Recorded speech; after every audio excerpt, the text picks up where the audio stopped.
जय हिंद दोस्तों, आप लोगों का स्वागत है अपने यूट्यूब क्लास में। आज हम लोग देखेंगे, ध्यान में रखिएगा, खान सर के द्वारा जो टेस्ट नंबर कराया जा रहा है, तो हम लोग टेस्ट नंबर देखेंगे, दूसरा देखेंगे। ध्यान में रखिएगा, अगर एक आप लोग नहीं देखें तो प्लीज़ पीछे जाइए और वीडियो देख लीजिए। देखिए, आज देखेंगे 12वीं बीपीएससी प्रीलिम्स जो खान सर के द्वारा टेस्ट सीरीज कराया जा रहा है, प्रहार टेस्ट सीरीज, उसका देखेंगे। देखिए, आज होने वाला है आपका वर्ल्ड ज्योग्राफी का सेक्शनल वाइज होने वाला है। चलिए, पहले नंबर प्रश्न पर ध्यान देंगे। अगर उससे पहले अगर आप लोग चैनल को सब्सक्राइब नहीं किए हैं तो प्लीज़ भैया आपसे हाथ जोड़ कर निवेदन कर रहे हैं कि चैनल को प्लीज़ सब्सक्राइब कर लीजिए। पहला नंबर पेज देखिए भैया, आपको थोड़ा सा माफ़ कीजिएगा, टेढ़ा पीडीएफ आया है, तो अगला पेज से आपका बिल्कुल सही प्रश्न होने वाला है। देखिए, एक नंबर में क्या बोल रहा है, निम्नलिखित में से कौन सा रूर औद्योगिक क्षेत्र का प्राथमिक औद्योगिक उत्पादक है, बताइए। तो आपका सही उत्तर हो जाएगा इसका ऑप्शन नंबर ए हो जाएगा, लोहा और इस्पात। क्या हो जाएगा आपका, लोहा और इस्पात। ध्यान में रखिएगा। देखिए, जर्मनी का रूर क्षेत्र के रूप में लोहा और इस्पात उत्पादन के लिए जाना जाता है। ध्यान में रखिएगा। अब भारत का रूर कहा जाता है, किसको कहा जाता है, तो आपको छोटा नागपुर के पठार को कहा जाता है। ध्यान में रखिएगा। चलिए, अगला नंबर प्रश्न देखते हैं क्या है। चलिए, अगला नंबर प्रश्न पर मिलान करना है। चलिए, मिलान करते हैं। थोड़ा सा जूम आउट कर देते हैं। चलिए, बताइए, सूची 1 और सूची 2 में मिलान करने बोल रहा है। सूची 1 में क्या दिया हुआ है, तो आपका दिया हुआ है, ध्यान में रखिएगा। देखिए, स्थानांतरित कृषि के स्थानीय नाम। और सूची 2 में दिया हुआ है आपका क्षेत्र और देश। चलिए, मिलान करते हैं। बताइए, मिल्पा, ये आपका हो जाएगा मेक्सिको और मध्य अमेरिका। बताइए, टोंगिया, तो ये आपका हो जाएगा, ध्यान में रखिएगा, म्यांमार देश से संबंधित है, क्षेत्र है या देश से संबंधित है। बताइए, चेना, किस देश या क्षेत्र से संबंधित है, तो ये आपका हो जाएगा श्रीलंका से। रोका, ये आपका हो जाएगा, ध्यान में रखिएगा, ऑप्शन नंबर ये हो जाएगा आपका ब्राज़ील में। ऑप्शन नंबर आपका इसका सही उत्तर हो जाएगा, ऑप्शन नंबर सी हो जाएगा। चलिए, अगला नंबर प्रश्न पे आ जाते हैं। देखिए, क्या 3 नंबर प्रश्न क्या बोल रहा है। अगर कहीं हमसे थोड़ा सा मिस्टेक हो जाएगा भैया, तो आप लोग प्लीज़ माफ़ कीजिएगा। देखिए, 3 नंबर प्रश्न में पृथ्वी द्वारा प्राप्त सौर विकिरण का कितना भाग आल्विवाडो के रूप में वापस आरक्षित में परिवर्तित कर दिया जाता है, बताइए। बताइए, अंतरिक्ष में परिवर्तित कर दिया जाता है, तो आपका सही उत्तर इसका क्या हो जाएगा, तो आपका सही उत्तर हो जाएगा इसमें, ध्यान रखिएगा, ऑप्शन नंबर आपका बी हो जाएगा, 35%। इसका आपको डिफिनेशन सुन लीजिए, इसका क्या होगा। देखिए, वायुमंडल के शीर्ष पर प्राप्त कुल 100% सूर्य ताप से लगभग 35% पृथ्वी के सतह पर पहुंचने से पहले वापस अंतरिक्ष में परिवर्तित हो जाता है। ध्यान में रखिएगा, जिसे पृथ्वी का अल्बिडो कहा जाता है। ध्यान में रखिएगा। चलिए, अगला 4 नंबर प्रश्न पे देखते हैं क्या है। देखिए, भूमध्य रेखा के पास कौन सा वायुमंडलीय क्षेत्र निम्न दाब प्रणालियों, आरोही वायु धाराओं और व्यापारिक पवनों के अभिसारण द्वारा पहचाना जाता है, तो इसका सही उत्तर आपका क्या हो जाएगा, तो आपका सही उत्तर हो जाएगा, ध्यान में रखिएगा, तो आपका हो जाएगा, देखिए, ऑप्शन नंबर बी हो जाएगा, डोल ड्रम्स हो जाएगा। इसका सही उत्तर क्या होगा आपका ऑप्शन नंबर बी हो जाएगा, डोल ड्रम्स। ध्यान में रखिएगा। चलिए, अगला नंबर प्रश्न पे आ जाते हैं। देखिए, बहुत लंबा होने वाला है, क्योंकि 150 प्रश्न आपका इसमें करवाने वाला है। सब लोग करवाता कैसे, सेट 1 सेट 2 करवा देता, पार्ट 1 पार्ट 2। हम वैसा नहीं करवाएंगे, आपको पूरा सेट आपको हम खुद बना के देंगे। देखिए, 5 नंबर प्रश्न है, कार्बन चक्र के संबंध में निम्नलिखित कथनों में से कौन सा कथन आपका गलत है। इसमें बोल रहा कौन सा कथन आपका गलत है। देखिए, ए में क्या है। देखिए, ए में है, प्रकाश संश्लेषण वायुमंडलीय कार्बन डाइऑक्साइड को कार्बनिक पदार्थ में परिवर्तित करता है और उप उत्पादक के रूप में ऑक्सीजन का उत्सर्जन करता है। क्या आपका ऑप्शन ए सही है, तो आपका बिल्कुल ऑप्शन ए जो है आपका बिल्कुल सही है। 2 में देखिए क्या दिया हुआ है। 2 में महासागर प्रमुख पर कार्बन भंडार के रूप में कार्य करते हैं, जो कार्बन बाइकार्बोनेट और कार्बोनेट आयनों जैसे घुलित रूपों में कार्बन का संचयन करते हैं। बिल्कुल आपका 2 बी आपका सही है। सी में क्या है, देखिए, बैक्टीरिया और कवक द्वारा होने वाले अपघटक में कार्बन डाइऑक्साइड वापस से वायुमंडल में उत्सर्जित होती हैं। बिल्कुल आपका सी भी सही है। डी में देखिए क्या है, जीवित जीवों द्वारा किए जाने वाला शोषण वायुमंडल से कार्बन डाइऑक्साइड को अस्थायी रूप से हटा देते हैं। बिल्कुल आपका डी जो है गलत है, ध्यान में रखिएगा। देखिए, डी का हम सोल्यूशन नहीं लिख पाए, से इसके लिए हम आपसे माफ़ी चाहते हैं। देखिए, 6 नंबर प्रश्न में क्या है, कोहरा और कुहासा का संबंध में निम्नलिखित कथनों पर विचार कीजिए। ध्यान में रखिएगा, इसमें बोला उपयुक्त में से कौन सा कथन आपका सही है। इसमें बोला कौन सा कथन आपका सही है, ध्यान रखिए। देखिए, एक में क्या है, कुहासा से क्षैतिज दृश्यता 1 किलोमीटर से भी कम हो जाती है, जबकि कोहरा के कारण यह 2 किलोमीटर के बीच रहती है। ध्यान में रखिएगा। देखिए, आपका ये जो है बिल्कुल गलत है, ध्यान में रखिएगा। यहाँ दोनों ही आपका 5 किलोमीटर हो जाएगा, ध्यान में रखिए 5 किलोमीटर के बीच रहती है। देखिए 2 नंबर में क्या है, कोहरे में कुहासा की तुलना में अधिक आर्द्रता होती है और इनमें संघनन केंद्र के चारों ओर आर्द्रता की मिट्टी परतें होती है। देखिए 2 भी आपका जो है बिल्कुल गलत है। देखिए 2 का आपका सही उत्तर क्या हो जाएगा, ध्यान में रखिएगा। चलिए 1 सेकंड रुक जाइए। देखिए 2 का आंसर हो जाएगा, देखिए कुहासा में कोहरे की तुलना में कुल आर्द्रता अधिक नहीं होती है, ध्यान में रखिएगा। क्या होता है, अधिक नहीं होती है, बल्कि कुहासा में प्रत्येक संघनन केंद्र में आर्द्रता की एक मोटी परत होती है जिसमें बूंदें कम लेकिन बड़ी हो जाती है, ध्यान में रखिएगा। जबकि कोहरे में नई महीना बूंदों होती है जिसमें से सघन और दृश्यता कम करने का अधिक प्रभावी बनती है, ध्यान में रखिएगा। चलिए इसका सही उत्तर आपका क्या होगा, तो ऑप्शन नंबर डी हो जाएगा, ना ही 1 ना ही 2, इसमें कोई भी आपका सही नहीं था। 7 नंबर प्रश्न देखिए क्या है, तापमान व्युत्क्रमण के संबंध में निम्नलिखित कथनों पर विचार करें। उपयुक्त में से कौन सा कथन आपका सही है, ध्यान में रखिएगा। देखिए एक में क्या है, एक में देखिए यह एक ऐसी स्थिति है जिसमें ऊंचाई के साथ तापमान घटने के बजाय बढ़ता है। क्या आपका ऑप्शन नंबर ए सही है, ध्यान रखिएगा। तो आपका ऑप्शन नंबर ए जो है बिल्कुल सही है, ध्यान में रखिएगा। 2 में क्या है, यह आमतौर पर शांत हवा वाली साफ रातों के दौरान सतह से तेजी ठंडा से होने के कारण विकसित होती है, ध्यान में रखिएगा। क्या आपका ऑप्शन बी आपका बिल्कुल सही है, तो आपका ऑप्शन नंबर बी बिल्कुल आपका सही है, यानी इसका ऑप्शन नंबर सी हो जाएगा। 1 और 2 दोनों आपका सही है। चलिए 8 नंबर प्रश्न पे आ जाते हैं, बताइए।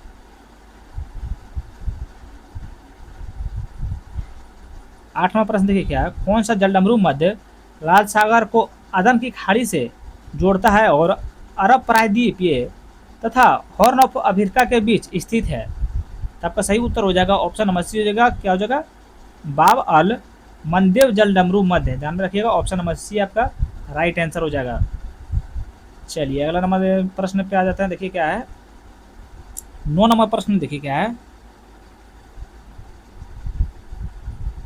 देखिए निम्नलिखित में से कौन सा विकल्प मेगा सिटी शब्द का सर्वोत्तम वर्णन करता है।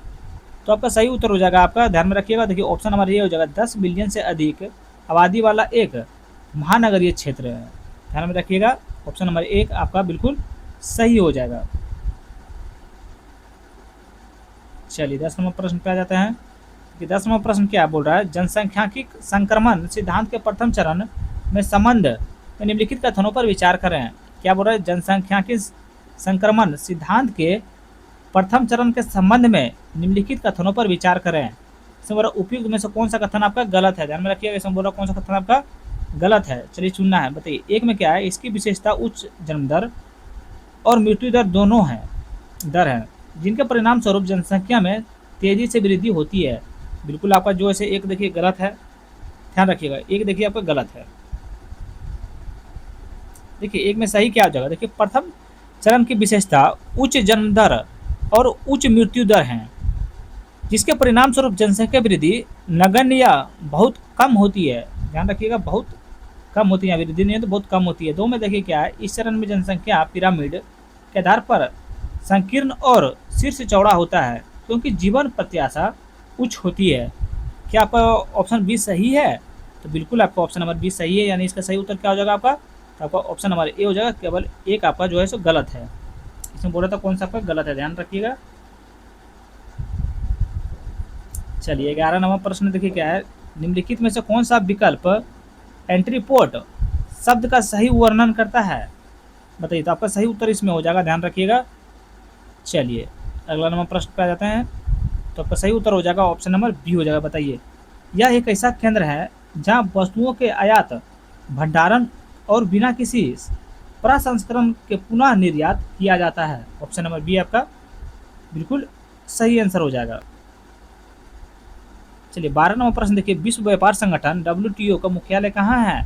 तो आपका सही उत्तर इसमें क्या बताइएगा, तो आप सही उत्तर बोलिएगा। ऑप्शन नंबर बी हो जाएगा आपका जेनेवा। 13 नंबर प्रश्न देखिए क्या है, ट्रांस साइबेरियन रेल मार्ग निम्नलिखित में से किन 2 शहरों को आपस में जोड़ता है। तो आपका सही उत्तर हो जाएगा, ध्यान रखिएगा। तो आपका सही उत्तर हो जाएगा,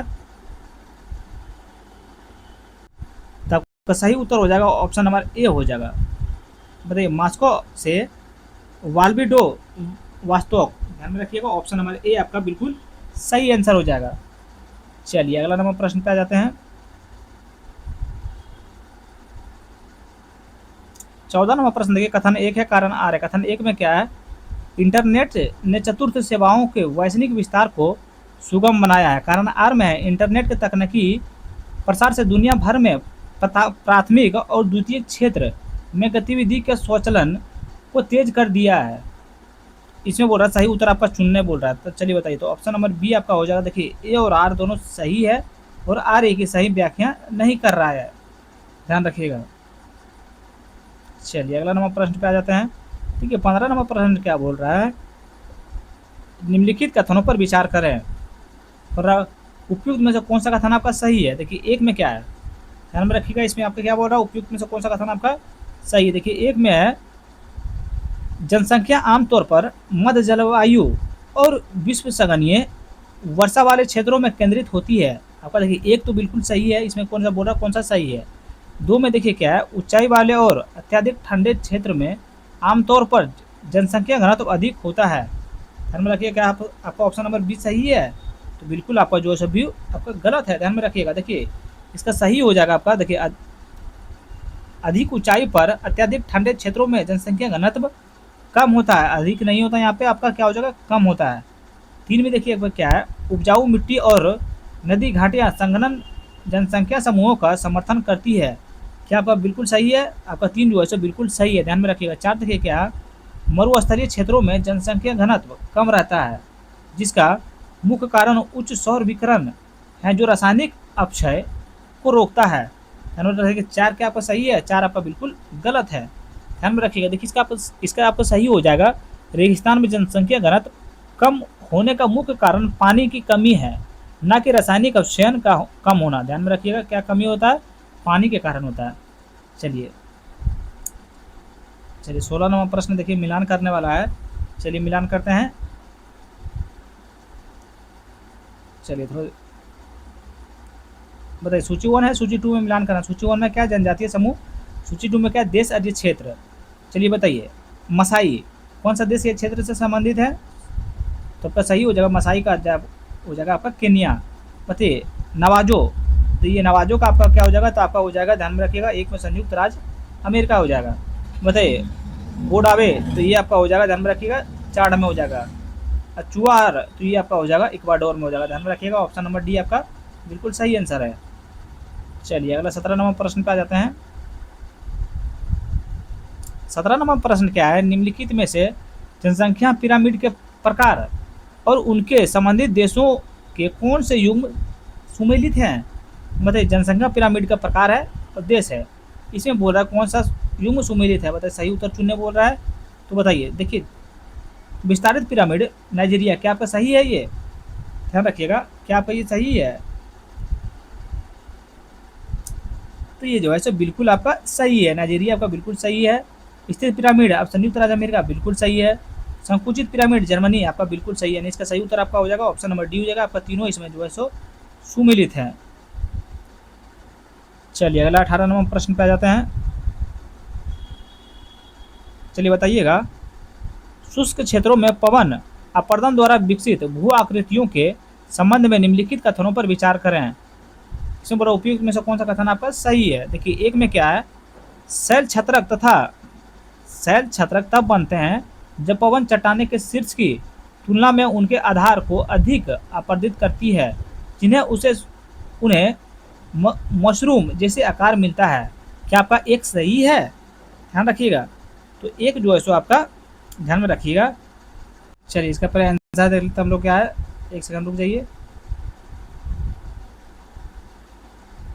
चलिए देखिए इसका आंसर क्या हो जाएगा, मैं बोल रहा हूँ कौन सा सही है, तो आपका एक और दो आपका सही। देखिए एक तो आपका बिल्कुल सही था, दो में देखिए क्या है, यार डांग सुअवस्थिति कटक होते हैं जो प्रचलित पवनों की दिशा में लंबवत रूप में बदलते कठोर और नरम चट्टान की परतों का अपर्दन के कारण बनते हैं, बिल्कुल आपका सही है। दो तीन देखिए आपका गलत है, ध्यान रखिए, तीन का देखिए आंसर हम सही नहीं लिख पाए हैं, थोड़ा आप लोग प्लीज़ माफ़ कर दीजिएगा।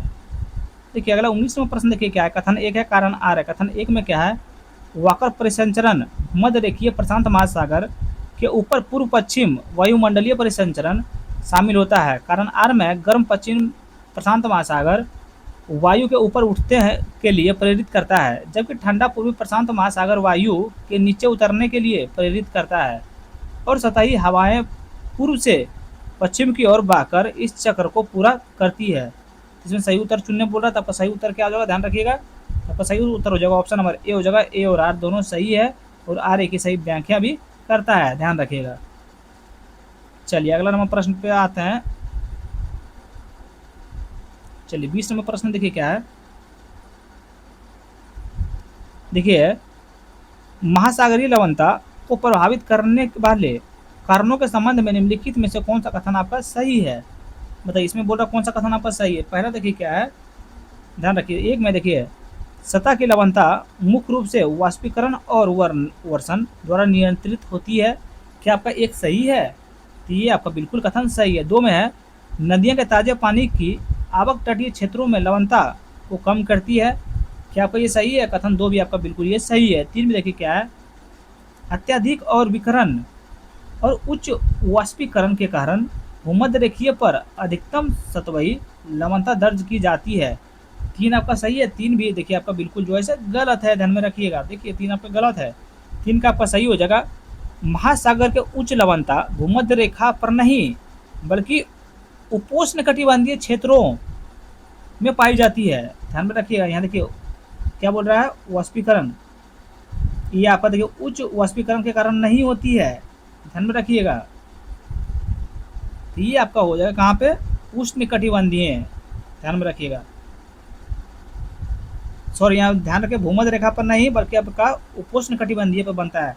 चार में देखिए क्या, महासागरीय धाराएं और पवनें विभिन्न क्षेत्रों में लवणता को पुनः विपरीत करती है। बिल्कुल आपका चार जो है बिल्कुल आपका सही है, ध्यान में रखिएगा। चलिए अगला, इसमें बोला कौन सा आंसर सही था आपका, ध्यान में रखिएगा। कौन सा आंसर सही था आपका, ऑप्शन नंबर बी हो जाएगा। 1, 3 और 4 आपका सही है। चलिए अगला 21 नंबर प्रश्न पे आ जाइए। देखिए 21 नंबर प्रश्न क्या है, ध्यान में रखिएगा। देखिए सूची 1 और सूची 2 में है। सूची 1 में क्या पढ़ते हैं और विशेषता है, बताइए क्षोभ मंडल। बताइए क्षोभ मंडल, क्षोभ मंडल देखिए हो जाएगा मौसम संबंधी घटनाएं और बढ़ता तापमान। कहाँ है, ये हो जाएगा आपका मौसम संबंधी घटनाएं और घटता तापमान, ध्यान में रखिएगा। समताप मंडल, समताप मंडल आपका हो जाएगा ओजोन परत की उपस्थिति। क्या जाएगा, ओजोन परत की उपस्थिति आपका हो जाएगा 2 हो जाएगा, 2 में हो जाएगा, बी हो जाएगा 2 में। देखिए मध्य मंडल, मध्य मंडल आपका क्या हो जाएगा, तो बताइए तापमान लगभग 100 डिग्री सेल्सियस पर गिर जाता है, ध्यान में रखिएगा। तो सी हो जाएगा आपका 3 में हो जाएगा, बाकी डी हो जाएगा आपका ए में, ध्यान में रखिएगा। चलिए अगला नंबर प्रश्न पे आ जाते हैं। बहुत हार्ड क्वेश्चन बनाया है सर। चलिए 22 नंबर प्रश्न देखिए, हिमनद अपर्दन से निर्मित आकृतियों के संबंध में निम्नलिखित कथनों पर विचार करें। उपयुक्त में से कौन सा कथन आपका सही है, बताइए। इसमें बोल रहा कौन सा कथन आपका सही है। देखिए एक में देखिए क्या है, सर्क गहरे बेसिन के आकार को घर्त कहते हैं जो हिमनद घाटियों के शीर्ष पर बनते हैं, बिल्कुल सही है। 2 में देखिए क्या है, और नुकीली चोटियाँ होती है जो कई शकों के शीर्ष की और अपर्दन के कारण बनती है, बिल्कुल सही है। 3 में है, अरत संकीर्ण कटक होते हैं जो अपर्दन के कारण 2 आश्रित शकों के बीच बनते हैं, बिल्कुल आपका सही है। यानी ऑप्शन नंबर डी आपका हो जाएगा, तीनों इसमें आपका सही है, ध्यान रखिएगा। 23 नंबर प्रश्न देखिए, निम्नलिखित में से कौन महासागरीय तल की विशेषता के रूप में अगाध मैदान का सर्वाधिक उपयुक्त वर्णन करता है, तो आपका सही उत्तर हो जाएगा, ध्यान में रखिएगा। तो ऑप्शन नंबर आपका बी हो जाएगा, विस्तृत समतल गहरे समुद्र के मैदान, ध्यान रखिएगा। ऑप्शन नंबर बी आपका राइट आंसर हो जाएगा। 24 नंबर प्रश्न देखिए, ठंडे क्षेत्र में एक अपारगमय जमुई हुई उप मृदा जल ऊपर जल से संतृप्त मृदा के मंद ढलानी गति को क्या कहा जाता है, तो आपका सही उत्तर इसका हो जाएगा, ऑप्शन नंबर बी हो जाएगा, मृदा सपर्न। चलिए 25 नंबर प्रश्न पे आ जाता है। भैया कहीं कुछ दिक्कत हो जाएगा तो प्लीज़ माफ़ कीजिएगा, सुबह से हम 3 गो देखिए सेट बना चुके हैं तो थोड़ा सा मिस्टेक हो जा रहा है एकदम। 25 नंबर प्रश्न देखिए क्या है, देखिए जल गर्तिका और अवनमित कुंड के संबंध में निम्नलिखित कथनों पर विचार कर रहे हैं, बताइए। इसमें बड़ा उपयुक्त में से कौन सा कथन आपका सही है। चलिए सही कथन पे ध्यान देते हैं। देखिए एक में क्या है, ध्यान में रखिएगा, अवनमित कुंड का निर्माण नदी तल में छोटे चट्टानों टुकड़े के वृत्ताकार के रूप में घूमने से होता है। बिल्कुल आपका गलत है। देखिए इसका सही आपका क्या हो जाएगा, देखिए जल गर्तिका का निर्माण भामर धराओं द्वारा होता है। किसके कारण होता है, भामर धराओं, छोटे चट्टानों के कारण नहीं होता है, आपका हो जाएगा भामर धराओं के कारण होता है। दो में क्या है, जल गर्तिका जलप्रपात तल पर निर्मित गहरे गर्त होते हैं। देखिए दो भी आपका जो है बिल्कुल गलत है। ठीक है, इसका कथन दो में आपका सही हो जाएगा। अनियमित कुंड जलप्रपात के तल पर गिरने वाले पानी के तीव्र प्रभाव और चट्टानों के टुकड़े घूर्णी अपघूर्षण के कारण बने बड़े और गहरे गर्त होते हैं। ध्यान में रखिएगा। तो इसका सही उत्तर आपका हो जाएगा ऑप्शन नंबर डी हो जाएगा, ना ही एक ना ही दो। अगला 26 नंबर प्रश्न देखिए, किस प्रकार के टिब्बे की विशेषता लंबी संकरी रेत की लकीरें हैं जो प्रचलित हवाओं की दिशा के समांतरण रेखीकृत होती है। तो आपका सही उत्तर हो जाएगा इसका ऑप्शन नंबर बी हो जाएगा, आपका सीप हो जाएगा। ध्यान में रखिएगा। चलिए अगला नंबर प्रश्न पे आ जाता है। 27 नंबर प्रश्न देखिए, आपका क्या कथन, एक कथन दो बोल रहा है। चलिए देखते हैं। देखिए 27 में कथन एक है, क्या बोल रहा है, एक कोशीय स्तर की केवल लगभग 10% ऊर्जा ही अलग कोशीय स्तर में स्थानीय होती है। कारण आर में दिया हुआ है, एक पारिस्थितिकी तंत्र में ऊर्जा का प्रभाव उत्पादकों में उपभोक्ताओं और अपघटकों की ओर एक दिशीय होता है। तो आपका सही उत्तर क्या हो जाएगा इसका, तो इसका आपका सही उत्तर हो जाएगा, ध्यान में रखिएगा। चलिए देखते हैं इसका सही उत्तर हो जाएगा आपका ऑप्शन नंबर बी हो जाएगा। ए और आर दोनों सही है और आर ए की सही व्याख्या नहीं है, ध्यान में रखिएगा। चलिए 28 नंबर प्रश्न पे आ जाते हैं। देखिए 28 नंबर प्रश्न है, ताइवान जल डबरू मध्य किन दो निकायों के मध्य एक नौवहन मार्ग के रूप में कार्य करता है। तो आपका सही उत्तर हो जाएगा, ध्यान में रखिएगा। तो आपका सही उत्तर क्या हो जाएगा इसका, आप लोग कमेंट जल्दी बताइए, आप लोग कमेंट करते जाइए। इसका सही उत्तर हो जाएगा आपका ऑप्शन नंबर ए हो जाएगा, पूर्वी चीन सागर और दक्षिण चीन सागर। चलिए अगला 29 नंबर प्रश्न पे देखते हैं क्या है।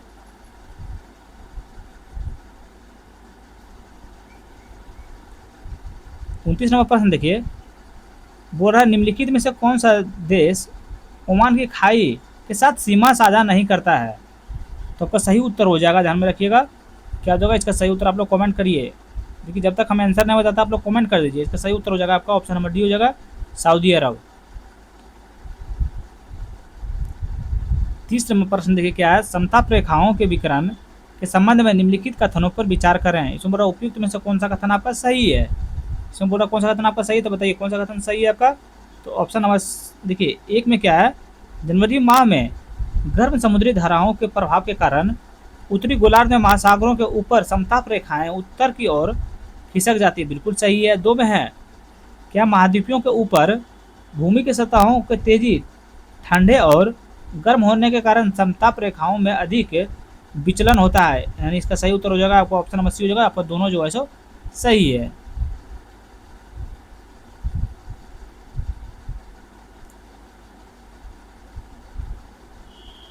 चलिए अगला 31 नंबर प्रश्न देखिए क्या है, उद्योग की अवस्थिति को प्रभावित करने वाले कारणों के संबंध में निम्नलिखित कथनों पर विचार करें। उपयुक्त में से कौन सा कथन आपका सही है, तो बताइए अभी इसमें क्या कौन सा सही है आपका। तो ऑप्शन नंबर आपका बी हो जाएगा, ध्यान रखिएगा। देखिए एक में क्या है, बी हो जाएगा। देखिए कच्चे माल, श्रम, बिजली, परिवहन और बाजार की उपलब्धता औद्योगिक अवस्थिति को प्रभावित करती है। दो में देखिए क्या है, ध्यान में रखिएगा। दो देखिए आपका है, देखिए उद्योग का एक जगह संकुलन समय के साथ हमेशा उनके फैलाव के कारण बनता है। बिल्कुल आपका देखिए दो गलत है, ध्यान रखिए। दो देखिए आपका सही क्या जो संकुचन का अर्थ होता है श्रम, परिवहन और सेवाओं को साझा करने के लिए उद्योग का एक स्थान पर एकत्रित होना, ध्यान में रखिएगा। तीन में देखिए क्या है, सरकारी प्रोत्साहन उद्योग को पिछड़े क्षेत्रों में स्थापित होने के लिए प्रभावी कर सकते हैं। बिल्कुल सही आपका है, यानी ऑप्शन नंबर बी आपका एक और तीन आपका बिल्कुल सही है, तो दो जो है सो गलत है। चलिए 32 नंबर प्रश्न देखिए आपको मिलान करने वाला। चलिए मिलान करते हैं। बताइए संगठन और मुख्यालय, बताइए आसियान का आपका मुख्यालय कहाँ हो गया है। तो आसियान का मुख्यालय आपका जकार्ता और इंडोनेशिया हो गया। आसियान का मुख्यालय आपका हो जाएगा जकार्ता और इंडोनेशिया हो जाएगा। बताइए यूरोपीय संघ का आपका कहाँ हो जाएगा, यूरोपीय संघ का आपका हो जाएगा बुलसरस बेल्जियम हो जाएगा, बुलसरस बेल्जियम हो जाएगा। देखिए बुलसेरस बेल्जियम हो जाएगा। और बाकी देखिए आपका सार्क का कहाँ हो जाएगा आपका, ध्यान रखिए सार्क का आपको जो काठमांडू नेपाल हो जाएगा, सार्क का आपको काठमांडू नेपाल हो जाएगा। बाकी डी हो जाएगा आपका 2 में, ध्यान रखिएगा। चलिए अगला नंबर प्रश्न पे आ जाते हैं। 33 नंबर प्रश्न देखिए क्या है, थोड़ा जूम आउट कर लेते हैं, 1 सेकंड रुक जाइए। ये 33 नंबर प्रश्न है, विश्व व्यापार संगठन WTO के सिद्धांत के संबंध में निम्नलिखित कथन में से कौन सा कथन आपका सही है, बताइए। देखिए एक में क्या है, यह कम टेरिफ या करों के माध्यम से विशेष व्यापारिक रियायतों की अनुमति नहीं देता है, ध्यान में रखिएगा। नहीं क्या आपका ये सही है, ध्यान रखिएगा। तो ये जो है सो बिल्कुल आपका ध्यान में रखिएगा, कथन बिल्कुल सही है। 2 में देखिए क्या है, देखिए यह सुनिश्चित करता है कि सदस्य देशों की व्यापार नीतियां पारदर्शी और अनुमति हो, बिल्कुल सही है। 3 में है, यह विकासशील देशों के लिए रियायतें प्रदान करती है, 3 भी आपका बिल्कुल सही है, यानी इसका सही उत्तर हो जाएगा आपका ऑप्शन नंबर डी हो जाएगा। 1 और 3 आपका तीनों इसमें सही है। चलिए अगला नंबर प्रश्न पे आ जाता है। 34 नंबर प्रश्न देखिए क्या है,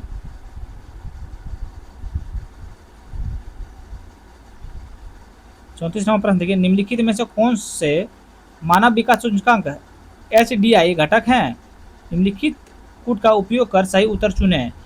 आपका सही उत्तर देखिए 1 में क्या है, जन्म के समय जीवन प्रत्याशा, बताइएगा। तब बिल्कुल आपका जो है 1 तो देखिए बिल्कुल सही है। 2 में क्या है, स्कूल शिक्षा और औसत अपेक्षित वर्ष, बिल्कुल सही है।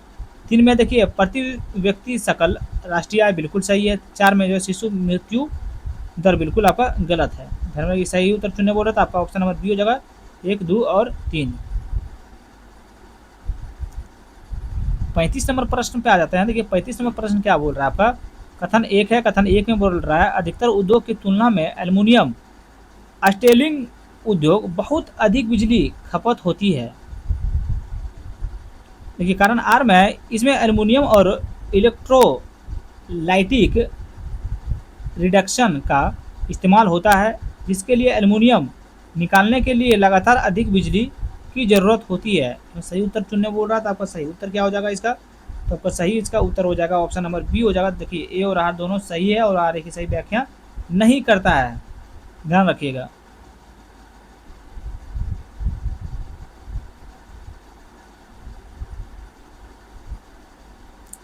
चलिए अगला नंबर प्रश्न देखते हैं। 36 नंबर प्रश्न क्या है, सीमाएं और देश और क्षेत्र है। चलिए मिलान करते हैं। चलिए 1 में देखिए क्या है, मैगिनोट रेखा, चलिए बताइए इसका हो जाएगा आपका फ्रांस और जर्मनी, मैग्नेट फ्रांस और जर्मनी हो जाएगा, ध्यान में रखिएगा। ब्लू लाइन, ब्लू लाइन आपका हो जाएगा लेबनान और इजराइल, लेबनान और इजराइल। देखिए 38वीं समांतर रेखा ये आपका हो जाएगा 3 में। 19वीं समांतर रेखा आपका हो जाएगा USA और कनाडा। चलिए 37 नंबर प्रश्न पे आ जाते हैं। देखिए 37 नंबर प्रश्न क्या है, ठीक है, निम्नलिखित देशों और उनके प्रमुख बंदरगाहों का कौन सा युग्म सुमेलित है, देश है और बंदरगाह है, बोल रहा है सही उत्तर को चुनने के लिए बोल रहा है, बताइए। इसमें बोल रहा है कौन सा आपका सुमेलित है, तो आपको देखिए 1 में है जिबूती, घऊबेट का बंदरगाह बिल्कुल आपका सही है। 2 में देखिए क्या है, इरिट्रिया मसाबा बंदरगाह बिल्कुल आपका सही है। इथोपिया देखिए मेगादिशु बंदरगाह बिल्कुल आपका 3 जो है जैसे देखिए आपका बिल्कुल गलत है। 3 देखिए इथोपिया हो जाएगा, तो जब मेदासुकी बंदरगाह युग्म गलत है। देखिए इसका सही हो जाएगा आपका मेगादिशु सोमालिया की राजधानी है, मुख्य बंदरगाह है, ना कि इथोपिया की, ध्यान में रखिएगा। आपका किसका हो जाएगा, तो जगह सोमालिया, इसका हो जाएगा सोमालिया। चलिए अगला नंबर प्रश्न पे आ जाते हैं। 38 नंबर प्रश्न देखिए मिलान करने वाला, चलिए मिलान करते हैं। देखिए बंदरगाह के प्रकार हैं और विवरण है, पता है समुद्री बंदरगाह, समुद्री बंदरगाह आपका क्या हो जाएगा, ध्यान में रखिएगा। ठीक है, समुद्री बंदरगाह जगह पर समुद्र में चलने वाले जहाज़ों का संचालन के लिए उपयोग किया जाता है, ध्यान में रखिएगा। देखिए इसमें क्या है, कम गहरे पानी समुद्री जहाज़ों के लिए उपयोग किया जाता है। देखिए ये हो जाएगा आपका 3 में हो जाएगा, ध्यान रखिएगा। नदी बंदरगाह ये हो जाएगा आपका कम गहराइयों, नदी बंदरगाह आपका हो जाएगा ए में हो जाएगा।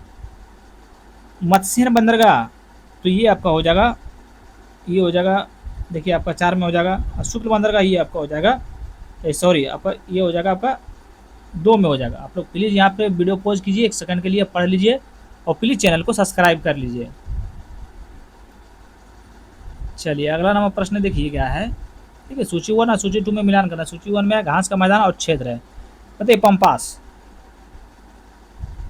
देखिए इसमें क्वेश्चन बहुत बढ़िया होने वाला है। देखिए पंपास आपका हो जाएगा दक्षिण अफ्रीका क्षेत्र में है घास का मैदान। बताइए सवाना घास का मैदान आपका किस क्षेत्र में है, तो आपका अफ्रीका में है। डाउन्स आपका किस क्षेत्र में, तो आपका ऑस्ट्रेलिया में है। स्टेपीज आपका किस में है, यूरेशिया में है। ध्यान में रखिएगा, ऑप्शन नंबर ए आपका बिल्कुल सही आंसर हो जाएगा। चलिए 40वां प्रश्न देखिए, निम्नलिखित में से किन देशों को हॉर्न ऑफ अफ्रीका का हिस्सा माना जाता है, तो आपका सही उत्तर इसका हो जाएगा, ध्यान में रखिएगा, ऑप्शन नंबर ए हो जाएगा सोमालिया। चलिए अगला नंबर प्रश्न, सॉरी ऑप्शन नंबर ए हो जाएगा, देखिए सोमालिया हो जाएगा, इथोपिया हो जाएगा और इरिट्रिया हो जाएगा। ध्यान में रखिए 1, 2 और 3 आपका हो जाएगा हॉर्न ऑफ अफ्रीका का हिस्सा माना जाता है, ध्यान रखिएगा। 41 नंबर प्रश्न देखिए, देखिए सुएज नहर के संबंध में निम्नलिखित कथनों पर विचार करें कि एक में क्या है, यह मिस्र के उत्तर पश्चिम भागों में स्थित सुएज स्थल डमरू मध्य से होकर गुजरता है, क्या आपका एक सही है। देखिए एक जो है सो आपका ध्यान में रखिएगा, बिल्कुल देखिए आपका गलत है, एक आपका बिल्कुल गलत है, ध्यान में रखिएगा। देखिए इसका सही हो जाएगा आपका सुएज नहर उत्तर पूर्वी मिस्र, ना कि उत्तर पश्चिम। क्या हो जाएगा आपका, ध्यान में रखिएगा।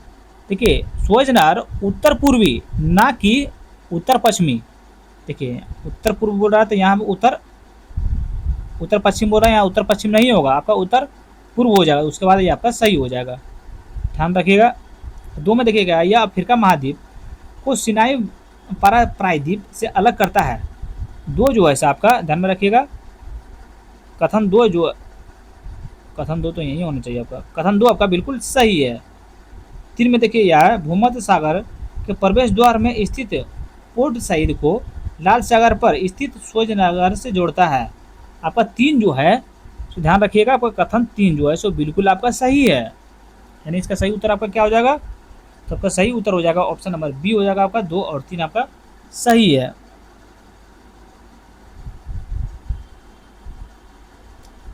चलिए 42 नंबर प्रश्न देखिए, आर्थिक गतिविधियों के संबंध में निम्नलिखित कथनों पर विचार करें, उपयुक्त में से कौन सा कथन आपका सही है।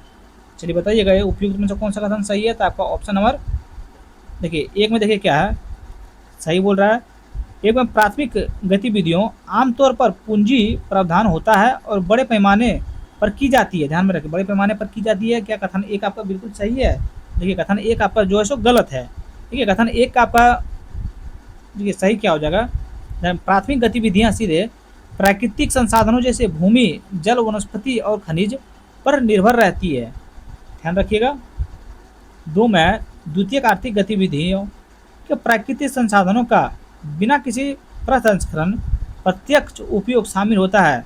2 जो है सो आपका बिल्कुल गलत है, ये भी कथन आपका गलत है। देखिए इसका सही हो जाएगा आपका, प्राथमिक गतिविधियों में बिना किसी प्रसंस्करण के प्राकृतिक संसाधनों का सीधे निष्कर्षण शामिल है, ध्यान रखिएगा। इसका सही उत्तर आपका हो जाएगा ऑप्शन नंबर डी हो जाएगा, ना ही 1 ना ही 2 आपका, इसमें कोई भी आपका सही नहीं है। 43 नंबर प्रश्न देखिए, निम्नलिखित में से कौन सा चागोस द्वीप समूह में रणनीति की स्थिति का सर्वोत्तम वर्णन करता है, तो आपका सही उत्तर इसका हो जाएगा, ध्यान में रखिएगा। इसका सही उत्तर आपका हो जाएगा ऑप्शन नंबर ए हो जाएगा, ध्यान रखिएगा। देखिए 1 में है, यह मध्य हिंद महासागर में भारत और मॉरिशस के ठीक बीच स्थित है। 44 नंबर प्रश्न पे आ जाता है, देखिए क्या है, एसेक्वो क्षेत्र निम्नलिखित में से किन देशों के बीच एक क्षेत्रीय विवाद है, तो आपका सही उत्तर हो जाएगा ऑप्शन नंबर बी हो जाएगा, गुयाना और वेनेजुएला। 45 नंबर प्रश्न देखिए, निम्नलिखित में से कौन सा क्षेत्र खानाबदोश पशुचारण के लिए सर्वाधिक प्रसिद्ध है, तो आपका सही उत्तर हो जाएगा ऑप्शन नंबर डी हो जाएगा, टुंड्रा क्षेत्र, ध्यान रखिएगा, ऑप्शन नंबर डी आपका सही हो जाएगा। 46 नंबर प्रश्न देखिए, गुफाओं के निर्माण के संबंध में निम्नलिखित कथनों पर विचार कीजिए, चलिए विचार करते हैं। इसमें बोल रहा है कौन सा क्वेश्चन आपका सही है, यहाँ ध्यान दीजिएगा। देखिए एक में क्या है,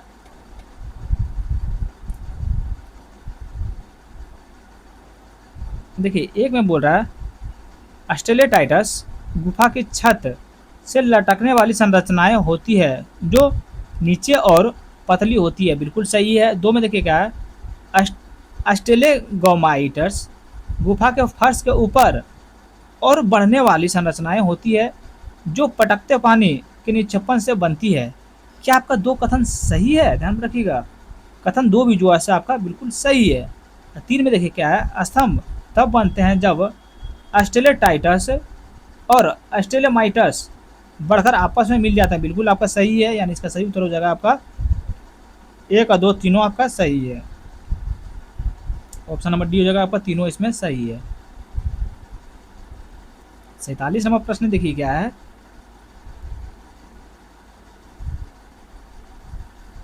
बताइए पाइडोजोलाइजेशन और अस्टेराइजेशन के संबंध में निम्नलिखित कथनों पर विचार करें कि इसमें उपयुक्त में से कौन सा कथन आपका सही बोल रहा है। इसमें कौन सा सही है आपका, ऑप्शन नंबर सी हो जाएगा, एक और दो दोनों आपका सही है। ठीक है, एक में क्या है, पाइडोजोलाइजेशन ठंड और आर्द्र क्षेत्रों में होता है और इससे ऊपरी मृदा परतों से खनिज का अपक्षालन लीचिंग हो जाता है, ध्यान रखिएगा। बी में देखिए क्या है, लेटेरालाइजेशन गर्म और आर्द्र जलवायु में होता है और इससे मृदा में लोहा और एल्युमिनियम का संचयन होता है, ध्यान रखिएगा। चलिए 48 नंबर प्रश्न देखिए, कौन सा शब्द पारिस्थितिकी तंत्र के भीतर किसी प्रजाति की कार्यात्मक भूमिका और स्थिति संदर्भित करता है जिससे में जैविक और अजैविक घटकों के साथ उनकी अंतक्रिया शामिल है। तब का सही उत्तर हो जाएगा, ध्यान में रखिएगा। तो आपका ऑप्शन नंबर क्या हो जाएगा, तब का सही उत्तर हो जाएगा ऑप्शन नंबर सी हो जाएगा, पारिस्थितिकी निकेतन। 49 नंबर प्रश्न देखिए क्या है, वर्षा की प्रक्रिया के संबंध में निम्नलिखित कथनों पर विचार कीजिए। उपयुक्त में से कौन सा कथन आपका सही है, बताइए। एक में है, संवहनीय वर्षा तब होती है जब सतह पर अत्यधिक गर्म होने के कारण हवा ऊपर उठती है, फैलती है और संघनीय होती है। क्या कथन एक आपका सही है, ध्यान रखिए, कथन एक जो है आपका बिल्कुल सही है। दो में देखिए क्या है, पर्वतीय वर्षा तब होती है जब नम हवा किसी पर्वतीय अवरोधों के ऊपर उठती है जिससे यह ठंडी हो जाती है और वर्षा होती है। तब का सही उत्तर इसमें क्या हो जाएगा, देखिए दो क्या आपका सही है, ध्यान रखिएगा। आपका कथन दो भी जो है सो बिल्कुल सही है, यानी इसका सही उत्तर हो जाएगा आपका ऑप्शन नंबर सी हो जाएगा, एक और दो दोनों आपका सही है। चलिए 50 नंबर प्रश्न पे आ जाते हैं। बहुत हार्ड क्वेश्चन बनाया हुआ है भाई, पढ़ते पढ़ते दिमाग खराब हो जा रहा है। चलिए 50 नंबर प्रश्न क्या है, किसी किसी दिए गए तापमान पर हवा में अधिकतम नमी धारण करने की क्षमता तुलना में उसमें मौजूद वास्तविक नमी का प्रतिशत तो क्या कहा जाता है। तो आपका इसका सही उत्तर हो जाएगा, ध्यान में रखिएगा, ऑप्शन नंबर बी हो जाएगा आपका, सापेक्ष आर्द्रता हो जाएगा। चलिए 51 नंबर प्रश्न देखिए क्या है, 51 नंबर प्रश्न देखिए, मिलान करना सूची 1 सूची 2 में। सूची 1 में क्या दिया हुआ है, ग्रीन हाउस दिया हुआ है। सूची 2 में क्या दिया हुआ है, तो आपको सूची 2 में दिया हुआ है लगभग वायुमंडलीय जीवन काल, बताइए मीथेन, ध्यान रखिएगा। चलिए मीथेन आपका हो जाएगा CH4, ये आपका हो जाएगा, ध्यान रखिएगा 12 वर्ष। मतलब नाइट्रेट ऑक्साइड N2O, ये आपका हो जाएगा, ध्यान में रखिएगा 109 वर्ष। सल्फर हेक्साफ्लोराइड SF6, ये आपका हो जाएगा, ध्यान में रखिएगा 1000 वर्ष से अधिक। बताइए CFC12, ये आपका हो जाएगा 102 वर्ष। यानी इसका सही उत्तर हो जाएगा आपका ऑप्शन नंबर सी हो जाएगा सही आंसर। आप लोग से प्लीज़ हाथ जोड़ कर निवेदन कर रहे हैं, चैनल को सब्सक्राइब कर लीजिए। कहीं भी हमसे मिस्टेक हुआ होगा तो प्लीज़ भाई आप लोग माफ़ कर दीजिएगा। देखिए 52वां प्रश्न है, भूमध्य सागरीय कटक और लाल सागर, सॉरी माफ़ कीजिएगा, थोड़ा देखिए गलत पढ़ा गया है। 3 सेट देखिए सुबह से हम बना चुके हैं, थोड़ा सा पढ़ते पढ़ते ना एकदम मुँह अपने आप लड़खड़ा जाता है। देखिए क्या है, भूमध्य सागरीय कटक और सागर तल प्रसरण के संबंध में निम्नलिखित कथनों में से कौन सा कथन आपका सही है। तो आपका सही उत्तर हो जाएगा, ध्यान में रखिएगा। तो क्या होगा, तो ऑप्शन नंबर आपका सी हो जाएगा, एक 1 और 3। सही उत्तर बोल रहा है 1 में। देखिए भूमध्य सागरीय कटक सक्रिय ज्वालामुखी और मैग्मा के ऊपर उठने वाले क्षेत्र होते हैं। 3 में है अपसादों की मोटाई कटकों के पास अधिक होती है। ध्यान में रखिएगा, ऑप्शन नंबर सी हो जाएगा आपका सही आंसर है। तो 1 और 3 आपका सही है। चलिए 53 नंबर प्रश्न पे आ जाते हैं। 53 नंबर प्रश्न देखिए मिलान करने वाला, चलिए मिलान करते हैं।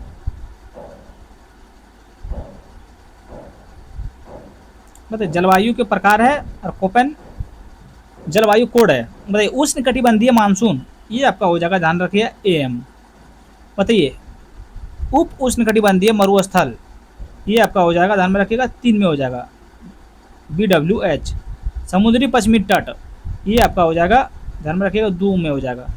और अर्ध उष्ण कटिबंधीय, ये आपका हो जाएगा 4 में हो जाएगा। ध्यान में रखिएगा, ऑप्शन नंबर सी आपका सही आंसर हो जाएगा। चलिए 54 नंबर प्रश्न पे आ जाते हैं। बताइए काला सागर के संबंध में निम्नलिखित में से कौन सा कथन असत्य है। इसमें कौन सा कथन असत्य बोल रहा है। देखिए 1 में पहले देखिए क्या है, ऑप्शन नंबर 1 से देखते हैं। देखिए 1 में रूस काला सागर के साथ सबसे लंबी तटरेखा है, ये बिल्कुल आपका गलत है, ध्यान रखिएगा। देखिए रूस तटरेखा काला सागर के साथ सबसे लंबी नहीं है। देखिए ये जो जगह सबसे लंबी बोल रहा है, ये सबसे लंबी नहीं है, ध्यान रखिएगा। बी में देखिए क्या है, देखिए क्रीमिया प्रायद्वीपीय उनके उत्तरीय क्षेत्र में फैला हुआ है, बिल्कुल आपका सही है। सी में देखिए क्या है, यह जलडमरू मध्यों की एक श्रृंखला के माध्यम से भूमध्य सागर से जोड़ता है, बिल्कुल आपका सही है। डी में देखिए यह यूरोप और एशिया के बीच है, बिल्कुल आपका सही है, ध्यान रखिएगा।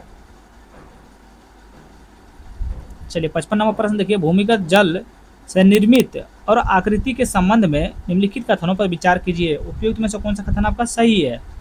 तो आपका सही उत्तर हो जाएगा ऑप्शन नंबर ए हो जाएगा 1 और 2। 1 में क्या, चूना पत्थर वाले क्षेत्रों में रासायनिक घोल प्रक्रियाओं के कारण सिंक होल और लेपिज का निर्माण होता है। और 2 में है अस्टेलेटाइट और अस्टेलेमाइट निक्षेपण से बनने वाली आकृतियां हैं जो कैल्शियम कार्बोनेट और अवक्षेपण द्वारा निर्मित होती है। चलिए ध्यान रखिएगा, 3 आपका जो है सो गलत है। 56 नंबर प्रश्न देखिए क्या है, स्थलीय परिस्थितिकी तंत्रों में नाइट्रोजन स्थिरीकरण के संबंध में निम्नलिखित कथनों पर विचार कीजिए। ध्यान रखिए इसमें बोल रहा है कौन सा कथन आपका गलत है, ध्यान दीजिएगा, इसमें सही नहीं बोल रहा है, इसमें बोल रहा है कौन सा कथन आपका गलत है। चलिए देखिए 1 में क्या है आपका, देखिए जैविक नाइट्रोजन स्थिरीकरण मुख्य रूप से मिट्टी के पारिस्थितिकी तंत्र में कवक जैसे यूकैरियोटिक जीवों द्वारा किया जाता है, बिल्कुल आपका जो है गलत है। देखिए ये आपका हो जाएगा नाइट्रोजन पारिस्थितिकरण केवल प्रोकैरियोटिस द्वारा किया जाता है, ध्यान रखिएगा, किसके द्वारा किया जाता है, प्रोकैरियोटिस द्वारा किया जाता है, कवक या उच्च पादपों द्वारा नहीं। ध्यान में रखिए कवक या उच्च पादपों द्वारा नहीं किया जाता, किसके द्वारा किया जाता है, प्रोकैरियोटिव के द्वारा किया जाता है। देखिए 2 में क्या है, नाइट्रोजन स्थिरीकरण के लिए जिम्मेदार एंजाइम नाइट्रोजिनस वायुमंडलीय ऑक्सीजन और उपस्थिति में कुशलतापूर्वक करता है। कथन बी देखिए आपका क्या सही है, ध्यान रखिएगा। कथन 2 भी जो आपका बिल्कुल गलत है, ध्यान रखिए। कथन 2 आपका देखिए सही क्या जो है, नाइट्रोजिनेशन एंजाइम ऑक्सीजन की उपस्थिति में कार्य नहीं करता है, ध्यान में रखिए, कार्य नहीं करता है क्योंकि यह ऑक्सीजन के प्रति अत्यधिक संवेदनशील होता है और कम ऑक्सीजन वाले स्थितियों में कार्य करता है। 3 में देखिए क्या है, तड़ित वायुमंडलीय नाइट्रोजन को सीधे अमोनिया में बदल देती है जो वर्षा के माध्यम से मिट्टी में जमा हो जाता है। क्या आपका कथन 3 सही है। तो आप ध्यान दीजिएगा, जैसे कि आप देखिएगा कथन 3 भी जो है सो आपका बिल्कुल जो है सो क्या है, कथन 3 भी जो है सो आपका देखिए गलत है। तो ये कथन 3 का आपका जो है तड़ित नाइट्रोजन और अमोनिया में परिवर्तित नहीं करता है और वजह यह वायुमंडलीय नाइट्रोजन और नाइट्रोजन ऑक्साइड में परिवर्तित करता है, ध्यान रखिएगा, इससे सही हो जाएगा। चलिए अगला नंबर प्रश्न पे आ जाते हैं। 57 नंबर प्रश्न देखिए क्या है,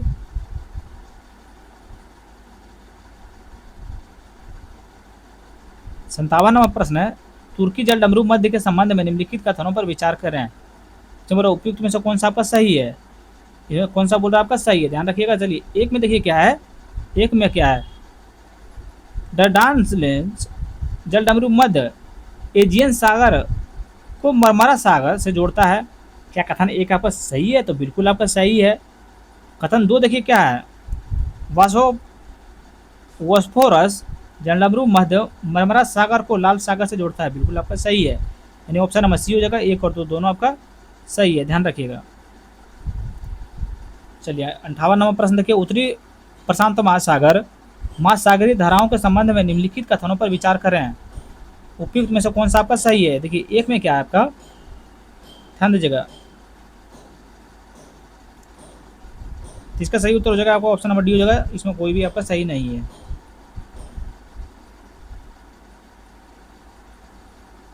59 नंबर प्रश्न देखिए, हिम नदीय स्थल रूपों के संबंध में निम्नलिखित कथनों पर विचार कीजिए। उपयुक्त में से कौन सा कथन आपका सही है? देखिए एक में क्या बोल रहा है, फ्योर्ड गहरे हिम नदीय गर्त होते हैं जो समुद्री जल के से भरकर खाली ढाल वाले तटीय खाड़ियों से निर्माण करते हैं। क्या एक आपका सही है? ध्यान रखिएगा, एक जो है सो देखिए आपका जो है सो बिल्कुल आपका ध्यान रखिएगा सही है, ध्यान रखिए ये सही है। दो में देखिए क्या है, लटकती घाटियां तब बनती है जब सहायक हिमनद मुख्य हिमनद की तुलना में कम गहराई तक अपर्दन करते हैं।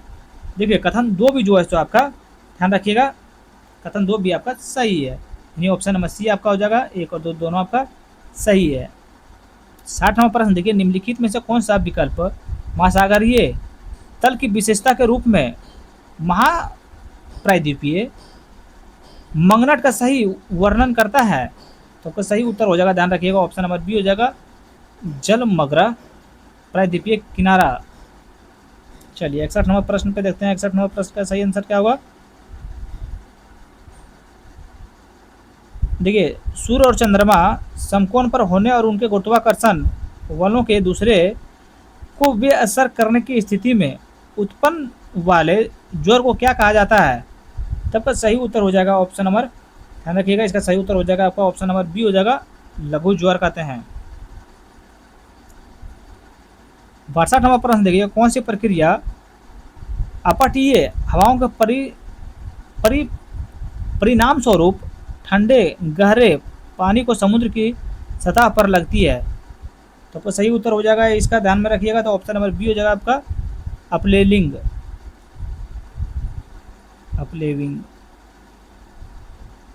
63 नंबर प्रश्न देखिए, उष्णकटिबंधीय क्षेत्रों में सक्रिय वायुमंडलीय परिसंचरण कोष्ठ में भूमध्य रेखा के निकट वायु ऊपर उठती है और उष्णकटिबंधीय क्षेत्रों में वायु नीचे उतरती है, को क्या कहा जाता है? तो आपका सही उत्तर हो जाएगा आपका, ध्यान में रखिएगा, इसका सही उत्तर हो जाएगा ऑप्शन नंबर सी हो जाएगा आपका, हेडली कोस्ट कहा जाता है। क्या कहा जाता है? तो हेडली कोस्ट कहा जाता है।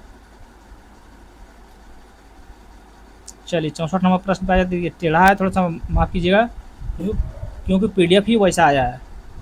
ये 64 नंबर प्रश्न है, द्विपक्षीय और बहुपक्षीय व्यापार का संबंध निम्नलिखित में कथनों पर विचार कीजिए। उपयुक्त में से कौन सा कथन आपका बोल रहा है इसमें गलत है? ध्यान रखिए, इसमें बोल रहा कौन सा आपका गलत है। तो देखिए आपका जो गलत हो गया है सो देखिए आपका केवल दो आपका गलत है। एक में देखिए क्या है, मेस्टा फॉरवर्ड नेशन सिद्धांत केवल द्विपक्षीय व्यापार समझौता की एक विशिष्ट विशेषता है, बिल्कुल सही है। दो में है, दो तो आपका गलत है।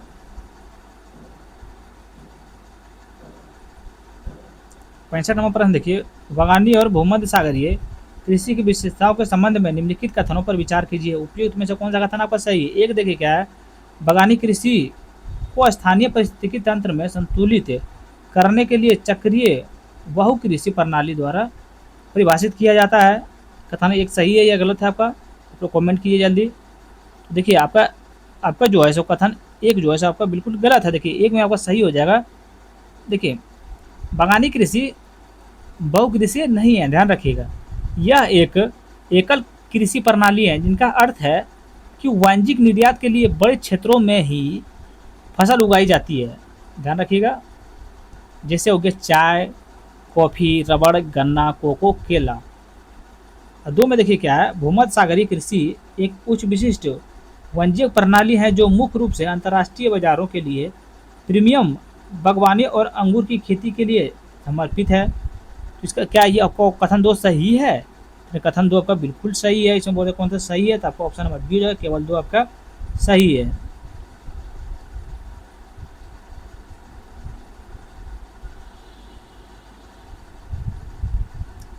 छियासठ नंबर प्रश्न देखिए, गाजी पट्टी के संबंध में निम्नलिखित कथनों पर विचार कीजिए, उपयुक्त में से कौन सा कथन आपका सही है।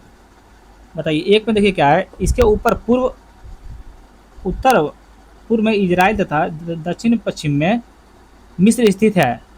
क्या कथन एक सही है आपका, ध्यान में रखिएगा। तो कथन एक जो है आपका बिल्कुल सही है। दो में इसका पश्चिम और भूमध्य सागर एक साथ तटरेखा है। कथन 2 भी आपका बिल्कुल सही है, यानी इसका सही उत्तर हो जाएगा आपका ऑप्शन नंबर सी हो जाएगा। 1 और 2 दोनों आपका सही है। चलिए 67 नंबर प्रश्न देखिए क्या है, नागोर्नो काराबाख का संबंध में निम्नलिखित कथनों पर विचार कीजिए, उपयुक्त में से कौन सा कथन आपका सही है। ध्यान रखिएगा, इसमें बताइए इसमें उपयुक्त में से कौन सा कथन आपका सही है। देखिए कथन 1 देखिए क्या है, यह इजराइल और ईरान के बीच एक अंतर्राष्ट्रीय स्तर पर मान्यता प्राप्त लंबे समय से चलता आ रहा है विवाद है, बिल्कुल गलत है आपका। देखिए एक का आपका सही क्या हो जाएगा, देखिए आपका हो जाएगा नागोर्नो काराबाख का इजराइल ईरान संघर्ष से कोई संबंध नहीं है। ध्यान रखिए, यह आर्मेनिया और अजरबैजान के बीच एक विवादित पर्वतीय क्षेत्र है। ध्यान में रखिए, किसके बीच है, आर्मेनिया और अजरबैजान के बीच है, जिसे अंतर्राष्ट्रीय स्तर पर अजरबैजान के हिस्से के रूप में मान्यता प्राप्त है। ध्यान में रखिएगा। कथन 2 देखिए क्या है, देखिए आर्मेनिया ने अत्यधिक तौर पर नागोर्नो काराबाख को एक स्वतंत्र देश के रूप में मान्यता दी है। कथन 2 भी जो आपका बिल्कुल गलत है, ध्यान रखिएगा। देखिए इसका हो जाएगा, आर्मेनिया कभी भी आधिकारिक तौर पर नागोर्नो काराबाख को एक स्वतंत्र देश की मान्यता नहीं दी है। ध्यान रखिएगा, इसका सही उत्तर हो जाएगा आपका ऑप्शन नंबर, इसे बोला कौन सा सही है, तो ऑप्शन नंबर डी हो जाएगा आपका, इसमें कोई भी आपका सही नहीं है।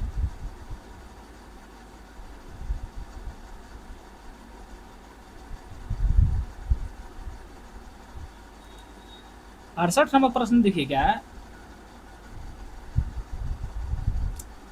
निम्नलिखित देशों को उत्तर से दक्षिण दिशा में व्यवस्थित कीजिए। चलिए बताइए क्या बोल रहा है, उत्तर से दक्षिण दिशा में व्यवस्थित कीजिए। तो इसका सही उत्तर इसका तो आपका ऑप्शन सही बनेगा। ध्यान रखिएगा, देखिए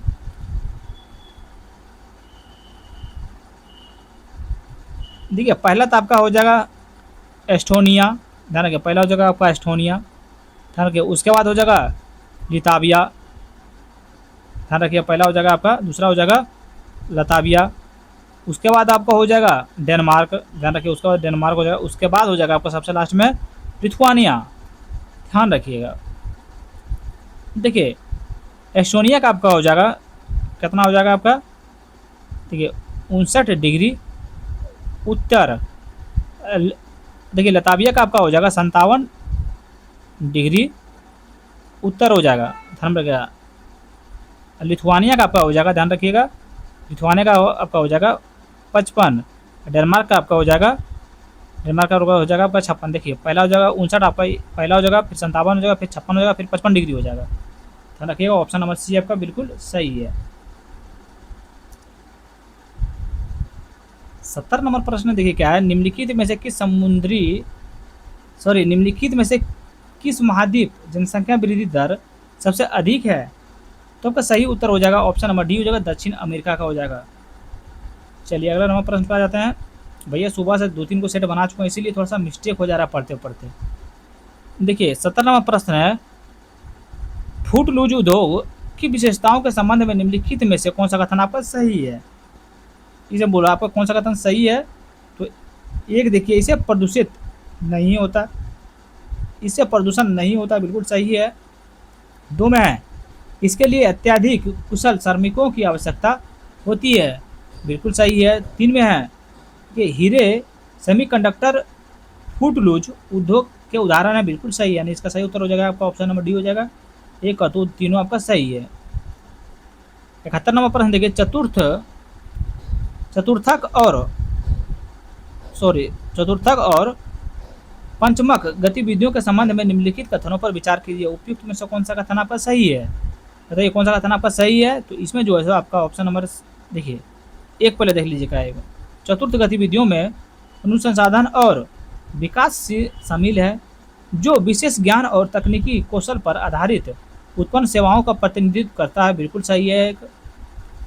2 में देखिए क्या है, पंचमक गतिविधियों ऐसी सेवाएं हैं जो नए और मौजूदा विचारों का सृजन, पुनः व्यवस्था और व्यवस्था पर केंद्रित होता है। बिल्कुल आपका सही है, यानी इसका सही उत्तर हो जाएगा आपका दोनों सही है। ऑप्शन नंबर सी हो जाएगा, 1 और 2 दोनों आपका सही है। चलिए 72वां नंबर प्रश्न देखिए, निम्नलिखित में से कौन सा ट्रांस कैनेडियन रेलवे के अंतिम शहर हैं? तो आपका सही उत्तर इसका हो जाएगा ऑप्शन नंबर बी हो जाएगा, वैंकूवर और हैलिफैक्स।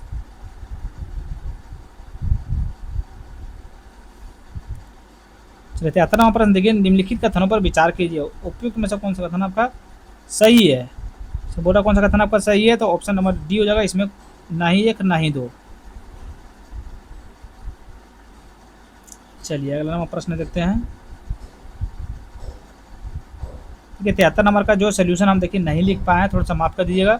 74 नंबर प्रश्न देखिए क्या है, वैश्विक स्तर पर किस विशिष्ट जलवायु क्षेत्र को व्यावसायिक अंगूर उत्पादन के लिए प्राथमिक क्षेत्र के रूप में मान्यता प्राप्त है? तो आपका सही उत्तर इसका क्या हो जाएगा, तो आपका सही उत्तर हो जाएगा ऑप्शन नंबर सी हो जाएगा, भूमध्य सागरीय। देखिए आज का आखिरी प्रश्न है ये, क्योंकि पार्ट 1 और पार्ट 2 होने वाला है। ठीक है, एक में 75वां प्रश्न है, जनसंख्यांकित संक्रमण सिद्धांत चरण 2 के संबंध में निम्नलिखित कथनों पर विचार कीजिए, उपयुक्त में से कौन सा कथन आपका सही है? देखिए इसमें बोला उपयुक्त में से कौन सा कथन आपका सही है, ध्यान रखिएगा।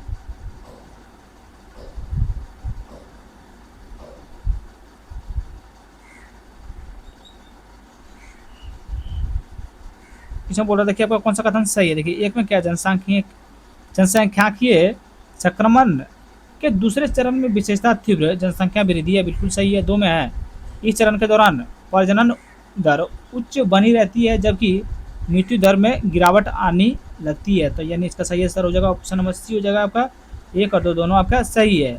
चलिए अगर वीडियो आप लोग को अच्छा लगा तो please like comment and subscribe जरूर करें। Thank you so much. आगे का देखेंगे हम लोग कल।